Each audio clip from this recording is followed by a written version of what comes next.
مجھے پتا لگا کہ 5 بجے آپ کوئی پریس کانفرنس کر رہے ہیں، اور تو میری بات تو ہے کہ آپ پی ٹی آئی میں آ نہیں رہے بلکہ آ چکے ہیں، بس صرف آپ کی پریس کانفرنس رہتی ہے. تو یہ کیا ماجرا تھا؟ یہ مطلب کیسے لوگوں کو اندازہ ہوا کہ آپ 5 بجے پریس کانفرنس کر رہے ہیں؟ اللہ جانتا ہے، ہمارے ملک میں ماشاءاللہ افواہیں اس طرح سے پھیلتی ہیں، اڑتی ہیں، بنائی جاتی ہیں.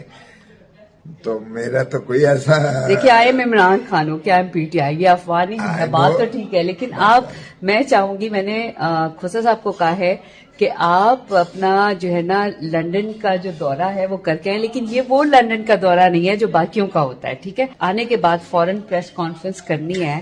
تو میں تمام میڈیا کو یہ کہوں گی، اور میں تمام وہ لوگ جو پاکستان تحریک انصاف سے ہیں، کہ جو مرضی ہو جائے، وہ کہتے ہیں نا خاموشی نیم رضامندی ہوتی ہے، اور یہ میں بتا رہی ہوں کہ ہی از ان دا پی ٹی آئی. اب یہ خود کب پریس کانفرنس کر رہے ہیں وہ آپ نے بتانا ہے. سب سے پہلے آپ مجھے ماشاءاللہ اچھی سوچنے میں تو کوئی حرج نہیں ہے، آپ کی وشفل تھنکنگ کیا، تو میں کیا کہہ سکتا ہوں. پورے پاکستان کو پتا ہے، خان صاحب کو پتا ہے، پی ٹی آئی کو پتا ہے کہ میں امید نہیں، مجھے یقین ہے، اور جتنی سمجھدار لوگ ہیں وہ اس بات کو دیکھ لے میرے پاکستانیوں کہ یہ پی ٹی آئی میں ہے. اب یہ پریس کانفرنس کب کریں، آپ ڈرے مت، آپ کو کوئی کچھ نہیں کہے گا، ٹھیک ہے؟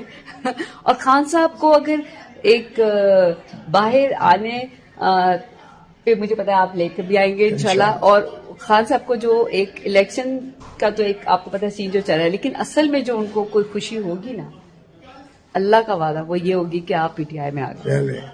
اوکے، عمران خان زندہ باد، پاکستان زندہ باد.